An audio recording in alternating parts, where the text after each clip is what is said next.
Et qui n'en soit votre décryptage quotidien de l'actualité de lundi à vendredi, 19h21h, 18h20h, GMT. Le 30 octobre 2023, le chef de l'État, Paul Biya, a créé le comité de coordination des politiques nationales de lutte contre le blanchiment de capitaux, le financement du terrorisme et la prolifération des armes de destruction massive. Placé sous l'autorité du ministre des Finances, le comité est composé de 25 autres membres issus de diverses administrations publiques. Une structure qui vient à point nommé de l'avis de nombre d'observateurs du landerneau sociopolitique camerounais. C'est désormais un secret de polichinelle. Le Cameroun fait face depuis bientôt une décennie à des crises, de véritables foyers de tension, diraient certaines personnes. Depuis 2014, les forces de défense et de sécurité sont en conflit avec les islamistes de Boko Haram dans la partie septentrionale du pays. Ce conflit a vu la prolifération en territoire camerounais d'armes, de nombreuses armes de guerre, comme ce fut le cas en 2013 à l'est du pays avec la présence d'étrangers venus de la République centrafricaine après le coup de force de Michel Dotodia.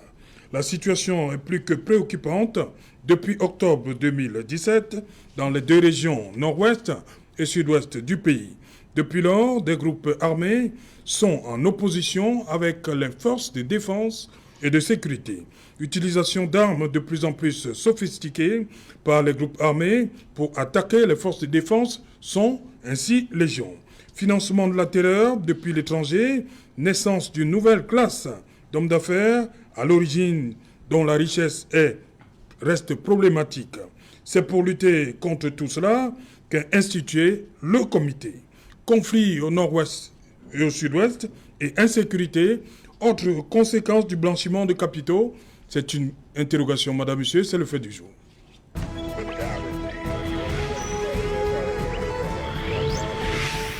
En parler, nous avons en plateau Yves Abama. Bonsoir Yves.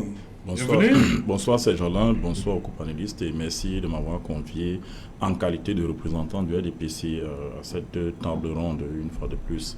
Je voudrais dire qu'en réalité, je suis toujours impressionné par la façon dont vous posez le contexte de l'émission parce que ça permet à chacun de rester cadré et de savoir de quoi on parle précisément. Donc une fois de plus, je suis heureux d'être là comme à chaque fois que je suis invité. Barrister, Dr. Barrister, welcome. Come on, Liban. Thank you so much, Good Sir evening. Shaden. Good evening. Good evening. It's always a pleasure coming to talk with you and to edify the public on very pertinent issues as you've raised. It's always a pleasure being here, and I want to take this opportunity to greet all your televiewers who are so faithful in this program, and to my co-panelists that I'm lucky to have met them on several occasions. And I think that this evening we're going to elaborate on a subject matter which is very, very important, and that at the end of the day, it shouldn't just be we come and talk. At the end of the day, the state and the citizens should learn what we should get something from what we've said to ameliorate our living conditions. Voilà. It's a pleasure.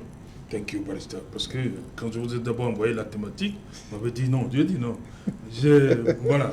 Merci d'avoir accepté l'invitation. It's a pleasure. Emmanuel Kounye, bonsoir.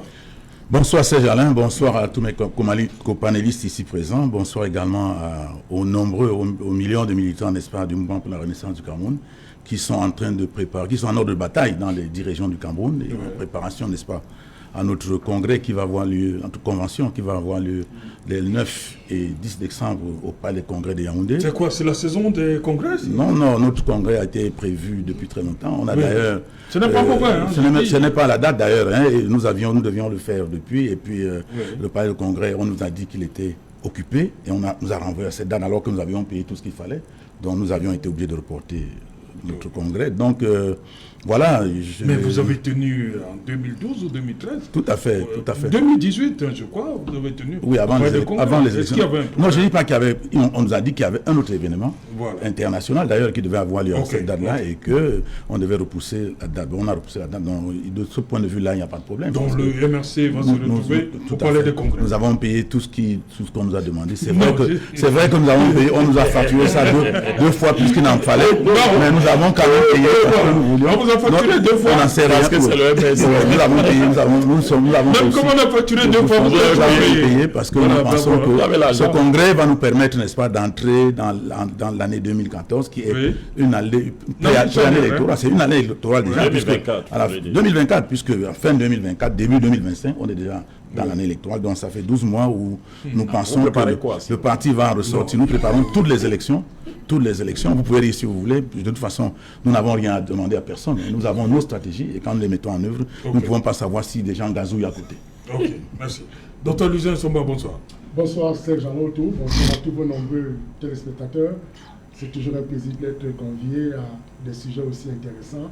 Je voudrais saluer Suzanne André, les autres companélistes avec lesquels certainement nous allons éclairer la lanterne de nombreux téléspectateurs qui nous regardent. Voilà, Dr Lucien Nsomba, le président dit blanchiment. On utilise le terme fort, hein, blanchiment. Un comité pour lutter contre le blanchiment des capitaux, financement du terrorisme et prolifération. Comme je l'ai dit, depuis, parce que Boko Haram, c'est depuis 2014, et ils n'ont pas dit leur dernier mot. Hein. De temps en temps, heureusement que les FDS sont là pour veiller au grain. Voilà, je salue le chef Nsomba, c'est comme ça que je l'appelle. Il a Mora, voilà, la force de défense et de sécurité. Ils sont là, ils veillent au grain. Boko Haram, de temps en temps, quand vous êtes un peu distrait là, petite discussion, mais les FDS sont là dans la partie septentrionale du Cameroun. J'ai parlé du cas de l'Est, à la suite du coup d'État de mars 2013. On a eu beaucoup de Centrafricains qui sont rentrés en territoire camerounais, forcément, ils étaient armés. Et depuis 2017, pour toujours le dire, le conflit armé commence en 2017. Dans le nord-ouest et le sud-ouest, et c'est en train de monter crescendo. Hein, lorsqu'on voit comment ça se passe là-bas, parfois les engins des FDS qui sont attaqués, on comprend que ce n'est plus un jeu d'enfant. Ça, j'en tout, il faut commencer par là. Vous savez, cela fait exactement 7 ans que la crise zoonoso sévit. Nous avons déjà suffisamment perdu, non seulement en termes des ressources humaines, des ressources infrastructurelles, on ne va plus compter autre chose. Donc, il est temps justement de se questionner et surtout de mettre le doigt sur une question aussi sensible que celle, si vous voulez, de la manipulation des capitaux. Ouais. Alors, quand vous voyez le président là, réagir, vous vous rappelez que lors d'une de ses adresses à la nation, il avait interpellé même les organisations internationales pour ceux qui finançaient les activités terroristes. Il leur a demandé justement d'arrêter tout cela parce que la paix dans un État est la chose la plus subliminale. Alors, pour que les gens comprennent mieux le sujet que vous avez placé en débat, conflit aux nos et insécurité, autre conséquence du blanchiment des capitaux, il faut commencer par peut-être éclairer la lanterne sur les éléments conceptuels qui entourent ce sujet. Vous avez le blanchiment, c'est-à-dire que si vous voulez aller très simplement, c'est l'action de blanchir, c'est-à-dire que un peu, si vous voulez, on blanchit quelque chose dans un fond de noir. Voilà. Parce que dans la logique du blanchiment, il y a l'intention de frauder. Parce que vous savez, il faut partir de là que le blanchiment des capitaux est d'abord une infraction pénale. Et vous savez, quand on parle d'infraction pénale, je pense sur le contrôle de maître qui est là, on réunit 3 éléments. C'est-à-dire l'élément moral qui est l'intention de frauder. Vous avez l'élément matériel qui traduit la réalité du fait à lui-même. Et vous avez l'élément légal. C'est-à-dire qu'on torpille la loi pour en réalité tirer un certain nombre de bénéfices. Donc, dans le blanchiment des capitaux, on recherche une action légale, mais en visant des intérêts particuliers qui peuvent être des enrichissements illicites et qui permettent maintenant, à partir de ce point-là, de mettre à l'endroit justement des activités terroristes ou criminelles un certain nombre de ressources financières pour leur permettre justement de garder la main. Et c'est la raison pour laquelle le blanchiment des capitaux se structure autour de 3 étapes. C'est-à-dire la première étape, c'est de placer les fonds dans le système financier. Ouais. La deuxième étape, justement, c'est la phase d'intégration, c'est-à-dire que occulter les sources des revenus, c'est-à-dire qu'il ne faudrait pas qu'on sache d'où vient effectivement l'argent. L'origine des fonds. Et l'origine des fonds doit être occultée. Et mais les banques, je vais voir avec... Et la troisième raison, justement, réside sur le fait qu'il faut investir cet argent-là de manière légale, mais au fond, on vise quelque chose justement d'illicite. C'est la raison pour laquelle vous voyez, on parle de blanchiment d'argent, de capitaux. Alors, quand vous regardez bien ce qui se passe aujourd'hui, vous observez autant que moi que le fait pour la crise au Nozo de perdurer jusqu'à ce moment, vous voyez, on parle quand même d'une crise qui dure depuis 7 ans. Vous pouvez donc vous imaginer qu'il y a une alimentation en termes de ressources financières qui permettent donc justement d'appuyer les activités criminelles. Et c'est à partir de là que, vous voyez, quand le président de la République met en place un tel comité, j'aurais souhaité une commission parce qu'elle est plus puissante, parce que le comité est un peu plus réduit et en termes de pouvoir, il est plus réduit en termes de pouvoir qu'une commission.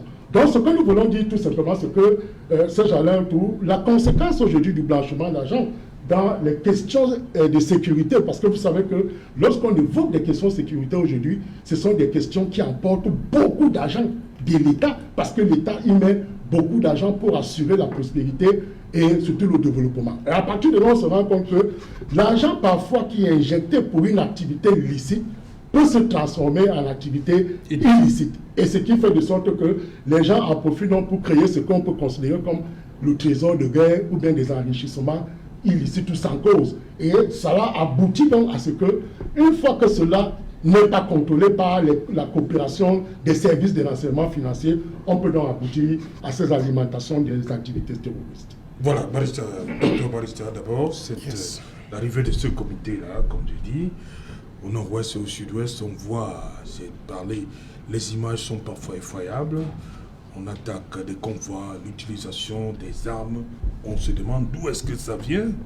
Et à un moment, il y avait des sommes qui étaient promises à ceux-là qui s'attaquaient aux autorités compétentes là-bas. Aujourd'hui, ce comité vient un peu comme pour dire que bon voilà, on va siffler la fin de la récréation. Alain, même comme les banques ont commencé à jouer un rôle. No, the issue is, I have a problem with the definition of money laundering as stated by Doctor. He looks at it from clean money to do wrong thing with it. No, but money laundering is the opposite. It's taking money gotten from bad source to put into normal circulation. You see, and so that is first of all where we can appreciate that fact. Now, when you look at Anglophone crisis, I am hesitant to say that at the beginning there was money laundering. Why do I say so? Because there were many people who contributed money. When you contribute money, right, for a cause. For the guerre? Yes, for the war. Yes.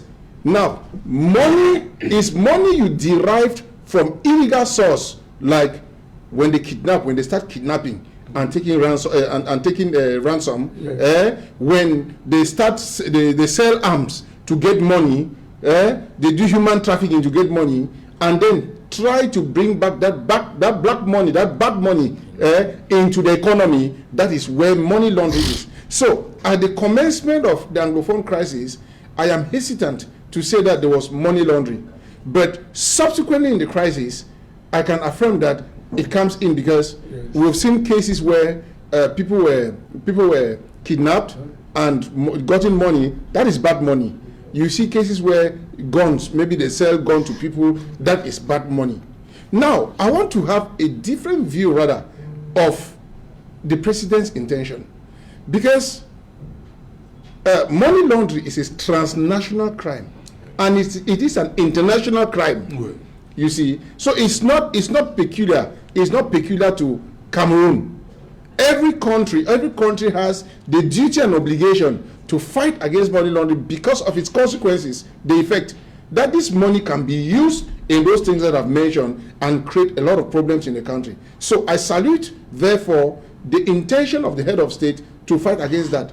But I think that the real people involved in money laundering is not even the ambassadorial fighters, but the ministers. Yes, but government officials who have in their possession money that they embezzle. Sir, the people who have embezzled who are in prison are ministers. Yes, so I'm talking, you understand, I'm not being political, I'm not being biased. No, when you steal money, when you steal money, right, that money is, you get it illegally. That is bad money. That's black money, dirty money. Now, they have a problem how to inject this money back into the economy. Dans le circuit. You see, yes, how to inject this money back into the economy is where the government and international community are working hard to see that this kind of money should not be injected into the economy. So, at the initial stage of the Amazonian crisis, or the Amazonian crisis, one would think that those contributions they did initially to assist the soldiers, to the belligerents or whatever, does not fall within the context of money laundering. But as I said, subsequently, they have involved in money laundering for the fact that they started kidnapping and getting money, and then they try now to push that money back into the system. And that's why we say that instances that have accused some of these guys in the US that they have become so rich, you see that they have gotten a lot of money. When the crisis started, they were all they were miserable, they didn't have money, but now they drive big cars. Une nouvelle classe d'hommes d'affaires. Yeah, good. So I think, in all honesty, it is an international offense, and it is within the duties and obligations of every state to fight. It's a transnational crime to participate in that fight. So I think our country, the president, is actually doing the right thing. But still, we have a problem. We have a very serious problem in Cameroon, that of corruption. Because even the persons who are there, how clean are they? Because it takes a clean person. It takes a clean person to stop a dirty money to circulate. Are we okay? Donc vous êtes d'accord avec les membres du comité? No. Look, I am extremely hesitant when it comes to taking those ministers and those people. You take the same people who commit the offense to take care of it. That is the issue. Take, for example, if I stay and they say... Non, il n'y a que le ministre des Finances qui est le président. Non, mais les autres sont les représentants. Bien sûr, les représentants de quoi? Des administrations. Oui, voilà. C'est de ça que je parle. Oui. On ne peut pas... Et vous avez un représentant, hein? Oui. Mais il est seul. Il y a des notaires. Je sais, il y a des notaires. Mais quand vous regardez... Non, quand vous... Non, avocat doit être clean. Voilà. Vous comprenez? Doit être clean. Ouais. Et les avocats que je connais sont propres. Ouais, vous comprenez? Ouais. Donc ce que je dis, c'est quand tu prends le nombre de personnes qui sont dans ce comité-là, ouais, vous constatez avec moi 25. Que... Oui, vous constatez... Oui. Et donc, à mon avis, des personnes qui sont soupçonnées ou ils sont, comment dirais-je, qui volent cet argent, qui fait malversation de l'argent, sont plutôt des gens de l'État.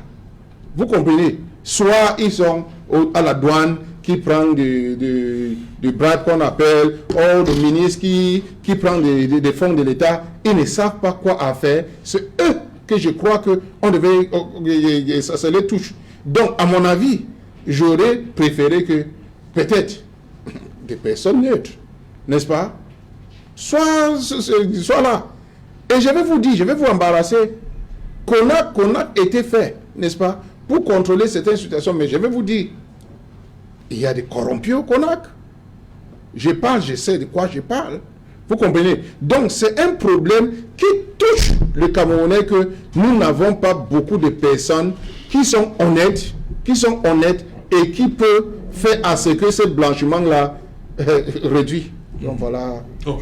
Emmanuel Client, dans cette lutte contre le blanchiment, on sait quand même que ça devient de plus en plus compliqué, hein, par rapport à certains, quand vous allez à la banque, pour un certain montant transféré, on vous demande, quel que soit le moment, on demande toujours origine des fonds. Voilà.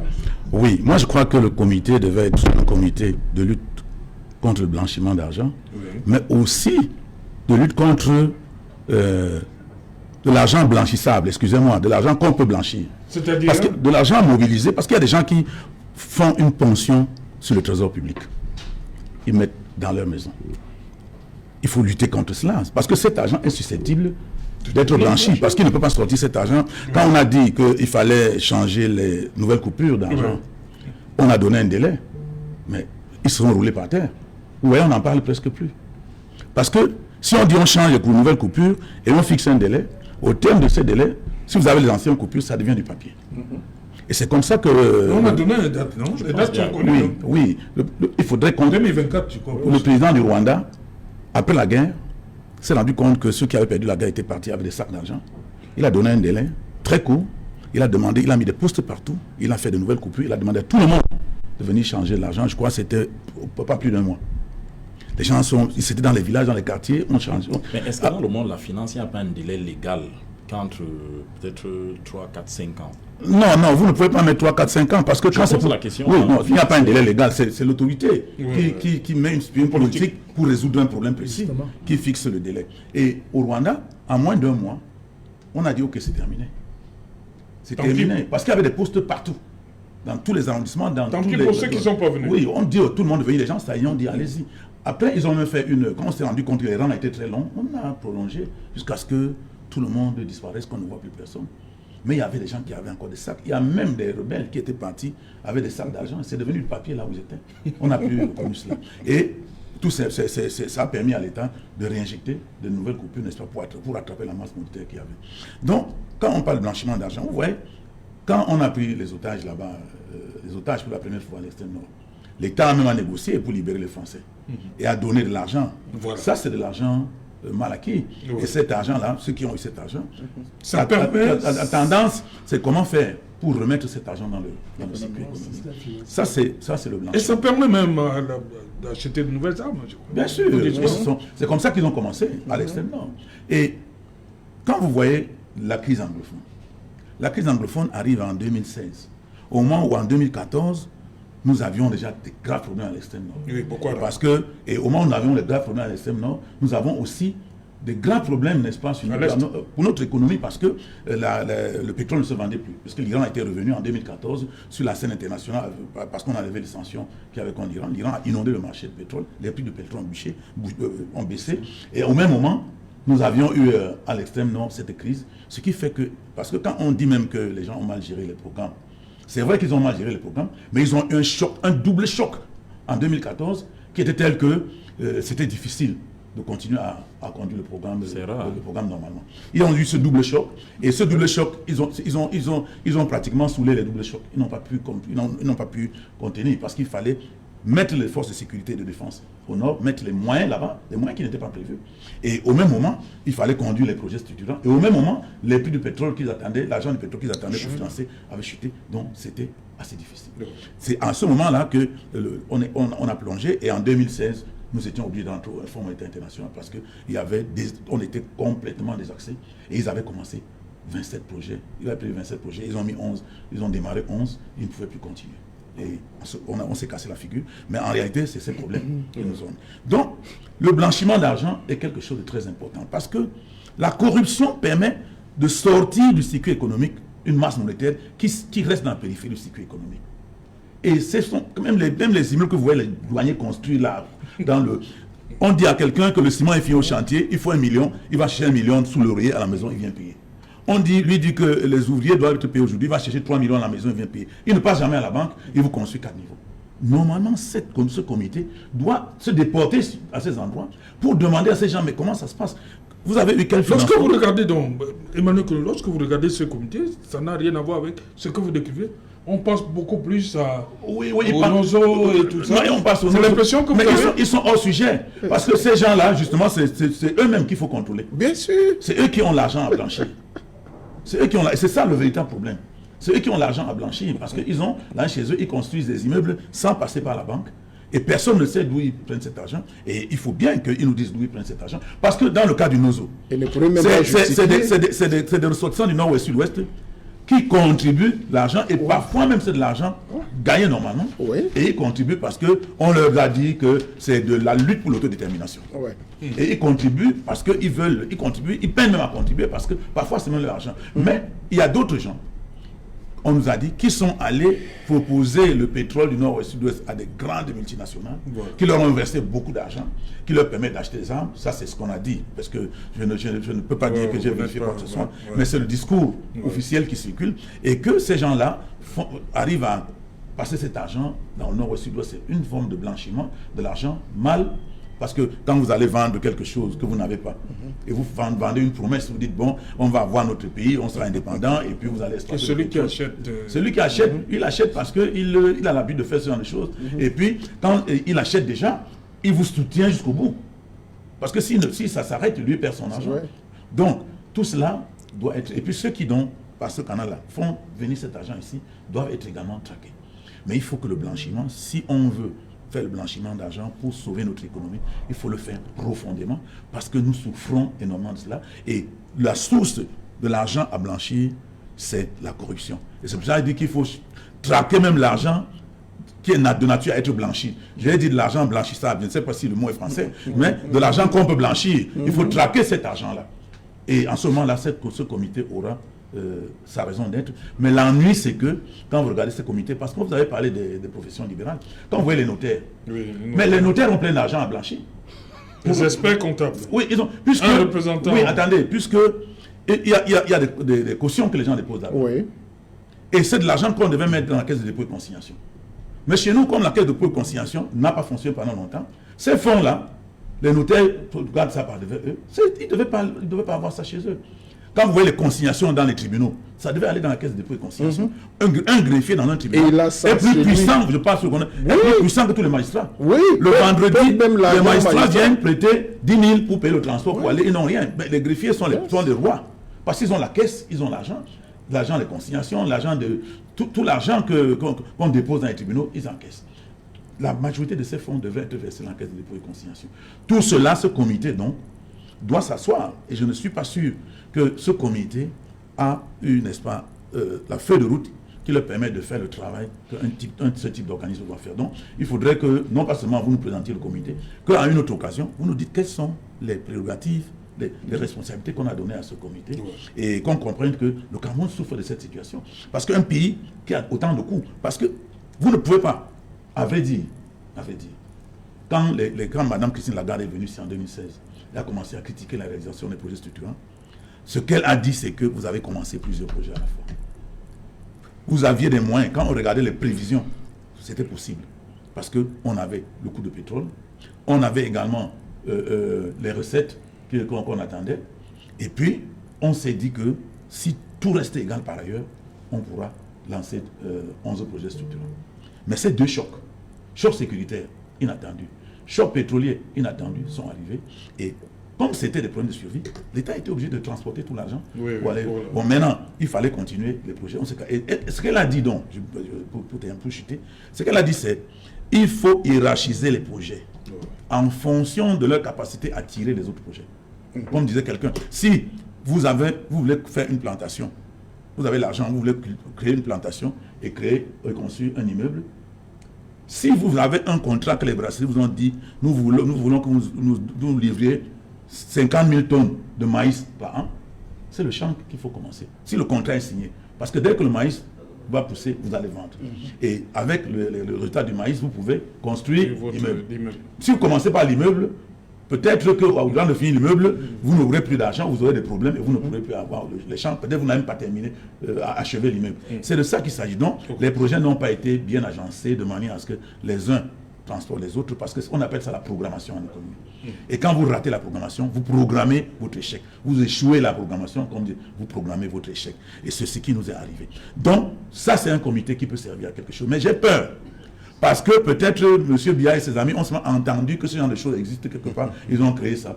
Sans dire clairement à quoi ça doit servir. Parce qu'il faut qu'on nous détaille les tâches que ces gens doivent pouvoir exécuter. Et que nous on suive derrière pour décrire tous les jours, oui, dans le décret, pour décrire tous les jours leur travail.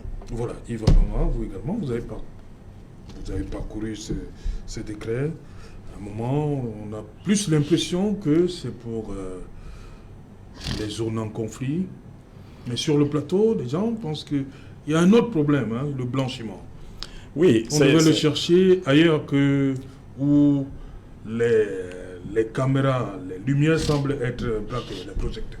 Oui, modestement, je voudrais dire que les gens ont tort de penser ainsi. Pourquoi? Parce qu'on aurait dû se poser la question de l'origine même de ce décret. Il n'est pas tombé de nulle part. Je profite pour rappeler qu'en 2016, il y a eu un règlement de la CEMAP, et le doyen Kounié peut en parler mieux que moi, qui a constaté que, en réalité, le Cameroun était l'un de ces pays dangereusement exposés au blanchiment et liés au financement du terrorisme. Vous allez remarquer qu'à chaque fois, même au niveau de l'international, on dit toujours blanchiment et financement des activités terroristes. Donc, il y a une liste. Et cette liste a été faite par le groupe d'action financière. C'est une organisation sous-régionale de la CEMAP.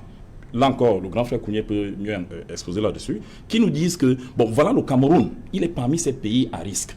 Il faut faire quelque chose. Et ils sont même allés jusqu'à dire, et c'est pour ça que j'ai noté tout à l'heure, quand le grand frère Kounié parlait, il dit qu'on a seulement parlé du financement du terrorisme, on n'a pas pensé à la corruption. Non, il faut aller voir le message que ce groupe envoie au Cameroun, je pense que c'était en 2022.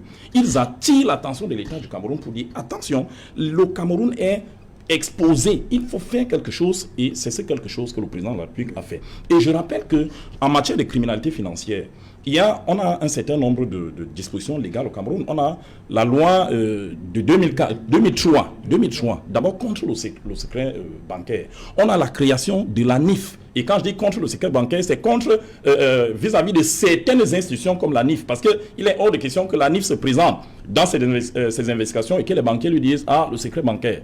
Cette loi a été mise en place. Donc, les mesures comme celle-là ne sont pas prises, comme on dit, peut-être juste pour, je ne sais trop quoi, comme le grand frère Kounié vient de dire, elles sont prises pour rassurer nos partenaires internationaux, pour leur dire que, en réalité, le terrorisme est une affaire transfrontalière, c'est une affaire mondiale. Vous avez dit que notre pays court le risque de ci ou ça, et nous prenons des dispositions en interne pour essayer d'enrayer la situation. Voyez. Donc voilà le cadre qui voit naître ce décret, ce groupe que le président de la République a mis en place. Et je voudrais continuer en disant que sur le plan interne, maintenant, quand on parle de blanchiment d'argent, je vous assure, ça fait plus mal à la petite économie que peut-être le grand banditisme dont on parle. Quelqu'un vous a dit tout à l'heure que on demande de payer. Vous avez des employés qui sont dans un chantier, il faut payer 3 millions, on va chercher de l'argent à la maison. Moi, je vais même donner d'autres exemples. Vous avez des gens ici qui ont des boîtes de nuit. Si vous observez bien, vous allez vous rendre compte que, en réalité, les recettes là-bas, ça ne donne pas grand-chose. Oui. Mais ces boîtes de nuit sont juste là comme des paravents. Oui. Si vous lui posez la question, votre argent vient d'où? Il va dire que non, je suis propriétaire de ci, je suis propriétaire de ça, et ainsi de suite. Voilà ce qui fait que j'ai l'argent. Et du coup, quand il va faire les casinos, quand ils vont faire des versements là-bas, et ces gens-là font des gros versements là-bas, quand il va faire des versements, on dit origine de fonds, il va vous dire non, les casinos. Je ne sais pas si, au niveau de l'investigation financière dans ces banques, il leur est souvent demandé de produire une certaine fiche de leur recette. Je n'ai pas le sentiment parce que quelquefois il m'arrive d'être à côté, de tomber sur un de ces gros porteurs quand il vient faire le versement à la banque, il remplit le même ticket que moi, il verse et puis il repart. Donc à un moment, le travail, on peut dire qu'il est bref, il y a encore des choses à faire. Mais pour ce groupe qui a été créé, sincèrement, c'est une bonne chose. Et c'est d'autant plus que le Cameroun était déjà sous orbite au niveau de la scène internationale. Parce que, toujours au niveau de la CEMAP, on nous a rappelé que tous les pays qui sont sur la liste et qui courent ce risque-là, s'ils ne font rien, on pourrait les noter de façon bizarre, de façon à ce que l'international, les banques à l'international ne leur fassent plus confiance. Vous voyez? Donc ce décret que le président de la République prend, en réalité, c'est pour sauvegarder un peu. Voilà, la mise en place de ce comité vient un peu sauver la face du Cameroun d'une certaine menace. Comme pour dire à nos partenaires que, contrairement à ce qui se dit, nous avons fait quelque chose et ce quelque chose va dans le sens de rassurer. Parce qu'il faut sauvegarder aussi bien les relations économiques internes que les relations économiques externes. Dr. Barita, you have something to add? Yes, I just wish to... My co-panelist just said that he focused more on money laundering and terrorism. Terrorism is just one aspect, right, that can be financed by money laundering. Yes. Yes, there are so many other things, as he said. If you want to do money, if you want to carry on investigations, as he rightly said, go and see the big buildings built by tax inspectors. You quantify that building and look at the salary. There will be a question: where is the origin of this money? C'est le blanchiment. C'est le blanchiment. You understand? So I don't want us to limit money laundering to the sponsor of terrorism. There are so many other things that happen in this. And people go to build houses. People go to do terrible things with money that with bad money. Then he equally made a statement which I'm not very comfortable. Lorsque vous dites que on a créé ce comité pour sauver l'image du Cameroun. Non, je ne suis pas à l'aise. Non, pour rassurer nos partenaires. Ce n'est même pas pour rassurer le partenaire. Si. Non, Bon, non, à mon avis, c'est quelque chose qui était nécessaire de le faire. Oui. On ne fait pas parce qu'on veut rassurer des partenaires, non. Dans toute société normale, on contrôle ces gens de fonds-là. Et quand on contrôle, ça permet à ce que ces gens-là, avant de prendre l'argent, avant de soutenir l'argent, ils savent qu'ils auront problème à injecter ces fonds dans le circuit. Donc je crois que c'était ce qu'il fallait faire pour notre pays. Oui, mais je suis d'accord avec vous. Sauf que je voudrais ajouter une chose.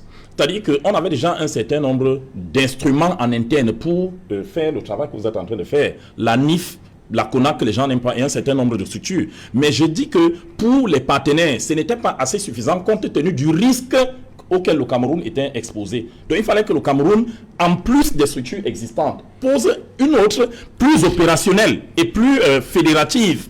Vous voyez? Pardon. Il y a un problème.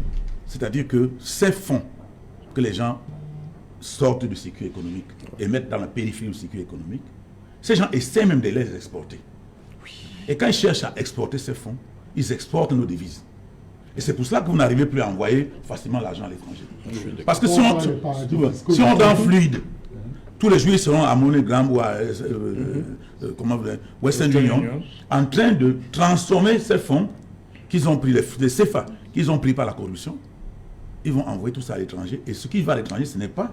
Et un rapport a même été fait où ils disent qu'entre 2013 et 2016, au niveau du change manuel, le Cameroun a changé près de 2000 milliards. C'est-à-dire qu'en espèces, les Camerounais, voilà. Alors, quand vous faites sortir vos devises de cette manière, encore que nos devises sont à terre, parce qu'on est en train de parler de la crise du Nozo. Le nord-ouest et le sud-ouest représentaient seulement 10% de l'économie du Cameroun, mais représentaient 45% de nos devises. C'est-à-dire que la majorité de nos devises venaient des produits d'exportation, qui venaient de 15% de notre économie, mais représentaient 45% de nos devises. Cette guerre a fait qu'il y a un tarissement. L'argent est là, nous vivons et tout ça, mais quand il faut acheter à l'étranger, ça devient très compliqué. Parce que, et puis la CEMAC, les devises à CEMAC étaient supportées majoritairement par le Cameroun, qui est le moteur de l'économie de la CEMAC. Donc, toute cette corruption et tout cet argent qui circule dans la périphérie de l'économie pose énormément de problèmes. Et d'où cette commission, mais je crois qu'il faut réorienter ça. Il ne faut pas que ça soit pour la crise sécuritaire seulement. Parce que quand vous n'arrivez pas à dire aux gens de déclarer leurs biens seulement, c'est-à-dire qu'on nomme quelqu'un, il ne doit pas déclarer ses biens, c'est un problème. Vous ne pouvez pas faire ce que vous faites là, parce que tous ces gens-là qui doivent prendre fonction doivent d'abord déclarer leurs biens. Pour qu'on sache qu'ils ne sont pas concernés par cette affaire. Ouais. Autrement dit, c'est du folklore. Voilà, Dr Luison Issoba, on s'est beaucoup appesanti sur le blanchiment des capitaux, mais il y a également la prolifération des armes. Depuis qu'on a pris cette loi foyer de tension, le septentrion, l'Est, le Nord-Ouest et le Sud-Ouest, comme je l'ai dit dans mon propos introductif, de plus en plus on voit sur les théâtres d'opération des armes qui font problème. Oui. Ça, c'est ça qui est effroyable dans ce que nous vivons. Parce que vous ne pouvez pas vous imaginer que des individus, c'est-à-dire autres que l'État, ont à leur possession des armes d'une extrême révolution. C'est-à-dire que vous comprenez donc à quel point des individus peuvent donc devenir extrêmement dangereux pour la vie d'une nation. Et cela s'explique parce que quand vous regardez les manipulations des fonds qui sont faites, c'est-à-dire que vous avez suivi un des Camerounais qui vit aux États-Unis qui indiquait que effectivement on leur tire à boulet rouge de ce qu'ils alimentent les ambassonnières des armes. Pourtant, ce ne sont pas eux parce qu'il y a certainement une source qui est cachée, qui est autre que celle qui vient des États-Unis. Vous voyez donc que des gens ont pu se justifier. Et c'est pourquoi je suis revenu tout à l'heure sur le discours du chef de l'État qui demandait justement qu'aux organisations internationales, par exemple, qui alimenteraient ces groupes justement d'arrêter de le faire. Parce que quand on voit ces gens-là, la conséquence immédiate, c'est quoi? On a pris l'axe sécuritaire. On comprend tout de suite que, à partir du fait qu'on alimente des individus avec des armes révolutionnaires, cela peut leur permettre de renverser l'État, de mettre l'État au sol ou de renvoyer l'État ailleurs, comme le disait un des grands maîtres de la science politique. Donc, on constate tout simplement que ces gens-là, le blanchiment des capitaux permet justement de prendre parfois aussi de l'argent propre pour résoudre un problème illégal. Parce que quand vous prenez de l'argent pour payer des terroristes qui ont pris, embastillement un certain nombre de personnes qui ont droit à la liberté d'aller et venir, mais qui subissent une arrestation de ce genre en contrepartie d'un argent, effectivement, qui vient de l'État ou qui vient du système financier, mais qui vient pour une cause illicite. C'est en cela que vous avez vu, le législateur lui-même a fait du blanchiment des capitaux une infraction pénale. Parce que, comme je le disais tout à l'heure, c'est de prendre du blanc, essayer de saupoudrer sur du noir. C'est-à-dire que justement, parce que quand on dit blanchir, ça veut dire qu'il y a une action de noir où on veut venir mettre le blanc. Pourquoi? Parce que, comme je l'ai indiqué tout à l'heure, il faut d'abord déjà faire évacuer la source de l'origine. Il faut aussi mettre de côté tous les éléments qui peuvent être susceptibles de rapporter la vérité, qui peuvent être susceptibles de rapporter les preuves. Parce que vous savez que la manifestation de ce blanchiment des capitaux vise justement à faire cacher sous l'ombre tous ceux qui manipulent ces techniques-là. Et ce genre-là, je reviens justement à ce que disait le grand frère Emmanuel Kouné tout à l'heure. Vous voyez aujourd'hui l'article 66 de notre Constitution. La déclaration des biens à avoir, qui est le baromètre, à mon sens, de la lutte contre la corruption. Regardez, depuis, on dit il manque un décret d'application. Parce que si on avait ce texte qui était réellement applicable, que dès qu'on vous nomme à un poste de responsabilité ou à un poste où vous manipulez les crédits ou le budget de l'État, on sait que si vous avez fait 5 ans, on est capable, avec les fins lignées de la comptabilité, de savoir que, effectivement, en 5 ans, voilà votre salaire, et en 5 ans, vous pouvez faire tel investissement. Mais on se rend bien compte que cela n'étant pas fait, et Emmanuel connaît le tout à l'heure, vous voyez des immeubles qui poussent un peu comme des champignons.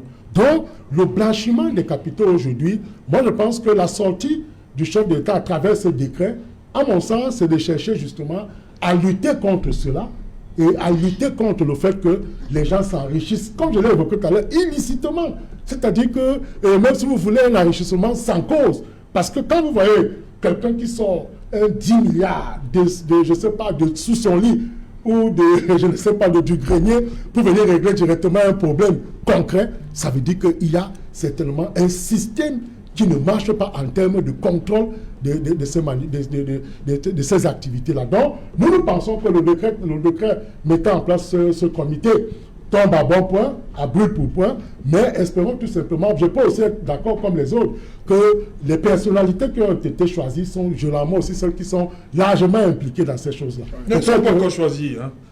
On dit juste que la seule personnalité connue. Jusqu'à présent, ministre des Finances. Le ministre Moutazi. Bien sûr. Donc les administrations sont déjà indiquées. Les administrations ont envoyé des représentants. Voilà. Les administrations sont le président seul est connu, le ministre Moutazi des Finances. Voilà. Yves Bama, ce décret pour vous, comme on dit très souvent, une bonne intention, mais est-ce que ce sera chose aisée pour... Oui, ces gens-là... Le but peut être atteint. Oui, ces gens-là, c'est une bonne intention, mais c'est vrai, je dirais, c'est le prolongement des directives de la CEMAC. C'est le prolongement. Et dans ces directives de la CEMAC, on a défini clairement ce que c'est que le blanchiment d'argent. Et c'est là où je suis d'accord avec le docteur et les deux docteurs, parce que c'est aussi un docteur. Je suis d'accord que le problème, c'est d'où vient l'argent. D'accord? D'où vient-il? Où va-t-il? À quoi il sert? C'est-à-dire qu'il y a un flux financier important. Il faut qu'on essaie de le maîtriser, qu'on sache où est-ce qu'il va. Et à ce moment-là... Est-ce que ça a apporté des pluies? Non, ça va. Les fruits de fond. Vous savez, ces gens-là... Depuis que la banque insiste... Ces gens-là, on ne peut pas... au stade où nous sommes, on ne peut pas savoir si... les fruits ont été là ou pas. On ne peut pas le savoir parce que malheureusement, jusqu'ici, un certain nombre de choses continuent à se faire. Je vous ai pris l'exemple que ce groupe d'action financière lui-même constate. Il vous dit que de telle période à telle période, au niveau du change manuel, parce que normalement, l'argent ne devait pas circuler comme ça. On a eu près de 2000 milliards. En fait, c'est une action futuriste. On constate que la zone de l'Afrique centrale est fortement exposée aux actions terroristes. Et on pense à la question du financement de ces actions terroristes. La CEMAC prend le taureau par les cornes. Maintenant, en interne, je vous assure que je ne sais pas, je ne connais pas le travail de la NIF, mais je suis certain que quand on parle d'origine des fonds, la NIF n'a pas un plafond de verre. Ça peut aller dans tous les sens. Il faut investir, il faut savoir d'où vient l'argent. Si maintenant, dans l'opérationnalisation, les gens veulent se limiter au financement du terrorisme, ce sera un choix, mais un choix très parcellaire et un mauvais choix. Dans l'action, les gens peuvent essayer d'élargir les horizons, de sorte qu'on puisse par une seule occasion résoudre beaucoup de problèmes. La question du détournement des fonds, je vous ai encore dit, dans cette interpellation du groupe d'action financière, il est précisé que dans ces pays, le risque de détournement de fonds publics est élevé. Vous voyez, et comme le risque de détournement de fonds publics est élevé et qu'il vient trouver un autre risque lié à la guerre, il faut faire quelque chose. Donc les membres de ce comité doivent comprendre qu'en réalité, ils ne sont pas simplement là pour répondre du problème, pour chercher l'origine des fonds. Dans le NOZO, c'est l'origine des fonds de manière générale, parce que c'est de manière générale qu'on arrive à paralyser l'économie avec un argent dont on ne maîtrise pas les sources. Voilà. C'est bien. Oui, c'est bien dit. C'est bien dit parce que moi c'est bien dit parce que vous me permettez. C'est bien dit parce que en réalité, moi je suis allé échanger un peu l'argent parce que je voulais envoyer l'argent à un enfant au Canada. Alors j'arrive, change manuel, $1 canadien, c'est 450 quelque chose de francs, mais ils vendent à 600 francs, c'est-à-dire 30%. Vous payez 30%. Et quand vous voyez ce montant que vous payez, c'est un mouvement financier hors circuit bancaire qui est énorme. Et ça se fait dans la rue, ici, au vu aussi de tout le monde, à l'aéroport, dans un pays organisé. Cela n'est pas possible. On ne peut pas laisser... Mais les entreprises de change ont beaucoup de conditionnalités, ont des conditions à remplir pour se mettre en place. Mais vous ne pouvez pas permettre... On a libéralisé, quoi. On a plus que libéralisé parce que c'est le marché noir. Ouais, c'est le marché noir. Mais ce marché noir est ouvert. Et cela est dû à quoi? Cela est dû à ce que il y a une masse monétaire, comme j'ai dit, dont on a mis dans le circuit parallèle. Cette masse monétaire est généralement une ponction qu'on a fait sur le trésor public. Parce que les gens vont même avec des sambanjok prendre l'argent dans le trésor public pour amener dans les quartiers. Et ça se voit, c'est-à-dire que la finalité, le combat même contre ce type de problème, c'est de regarder les conséquences. Et on va remonter, c'est-à-dire qu'on doit commencer par la conclusion. Comme j'ai dit, quand on voit les immeubles, les machins, tout ce que les gens font, mais on leur pose quand même quelques questions. Et si on leur pose quelques questions, très rapidement, on va remonter. Mais comme on ne peut rien leur dire, puisque c'est même très grave, parce que le gouvernement même, vous avez vu la dernière loi sur les loyers, je parle sur le compte de l'avocat, ils disent que si vous avez 3 mois de loyer impayé, 2 mois. C'est 2 mois, c'est la filouterie, la loi, et c'est la peine de prison. Parce que c'est eux qui ont toutes les maisons. Voilà sur quoi ils pensent avoir pouvoir légiférer. Vous en avez, j'en ai, mais je ne sais pas. Ils pensent que c'est un crime. Ça vous profite, vous n'êtes pas le gouvernement. C'est un crime sans pareil au Cameroun de faire 2 mois de loyer impayé. Ils appellent ça filouterie de loyer. Et directement, si vous ne pouvez pas payer, c'est une peine de prison. Or, il y a des faits gravissimes que les gens, comme cette corruption, comme le type qui fait la pension sur le trésor public, conçu un niveau là, 1 milliard de francs, et on ne l'a jamais vu à la banque. Il n'est jamais allé à la banque demander 5 francs, on voit que l'immeuble qui monte, mais on doit quand même lui poser quelques questions. Ok. Dr. Barichal? Yes, Alain, I think that the problem the government wants to resolve with such a degree could be resolved otherwise. Now, why do people pick up arms? Why do people buy arms? They buy arms because they are discontented. They are not happy in the society. To me, keep the people positively busy. And they will not have time to commit offenses. Even in the Bible, it's written, when you are saying, shaking your head, that is, even in the Bible, it is written, no, that's not, je n'ai pas dit fâché. Vous comprenez? J'ai dit, non, je vais parler en français, je suis obligé de parler en français. J'ai dit que lorsqu'il y a mécontentement dans la société, fâché est différent. C'est la même chose, maître. Non, ce n'est pas la même chose. Je suis mécontent, mais je suis pas fâché. Parce que dans toutes les sociétés, il y a des mécontentements. Non, laissez-moi comprendre. Je dis que lorsque la population, n'est-ce pas, est mécontente, lorsque des personnes n'ont rien à faire, vous comprenez, ils s'occupent avec de mauvais esprits dans vous comprenez. Donc, pour régler ce genre de problème, nous avons des moyens suffisants dans ce pays. Regarde, nous avons de vastes terrains que des gens on peut ouvrir des champs. Pour ouvrir des champs, ça coûte quoi? Faire à ce que des gens peuvent avoir accès au terrain facilement. Tu veux voir que des gens vont aller cultiver. Ils n'auront pas cet esprit d'aller peut-être chercher à voler. Vous comprenez? Donc, avec cela, on peut régler le problème. Maintenant, il y a des autres organisations, comités, ANIF, qu'on a, ils n'ont pas pu régler le problème. Alors que l'article 66, il est là, fais-le déclarer le bien. Ça va faire à ce que des gens seront prudents. Donc, pour moi, pour créer encore un autre comité, n'est-ce pas, c'est d'ajouter sous des autres qui n'ont pas marché. Donc, moi, je crois, on peut avoir une société meilleure. Si on écoute notre population, si on fait ce qu'on peut faire pour occuper des jeunes, ça va régler beaucoup de choses. Même dans la Bible, comme je dis, je sais que mon voisin lit beaucoup de Bible, c'est un bon chrétien. Même dans cette Bible, on dit que an idle mind is a workshop of the devil. Commencez à régler ces problèmes. Et vous allez constater qu'il n'y aura plus à faire des comités. Juste un mot, Serge, alors. Moi, je pense que trop d'institutions tuent les institutions. Ouais. Parce qu'à mon sens, on aurait plutôt renforcé les pouvoirs de l'ANIF. Parce qu'on dit Agence nationale d'investigation financière. Vous ne pouvez pas vous imaginer. Donc cela va créer ce que je pourrais appeler un conflit de compétences entre les différents. Non, oui, bien sûr. Si on prend les directives, c'est maintenant on regarde tout ce qui est fait par les différentes associations qui nous conseillent en matière financière. C'est au contraire, c'est la complémentarité. Ok, merci. Permettez-moi, on va continuer un peu le journal. Dans un instant, dans le 20h, le plus attendu de la planète, c'est le 20h de Julien Berthe Bissaï. Et juste après, et qu'il en soit en deuxième partie, le temps du débrief.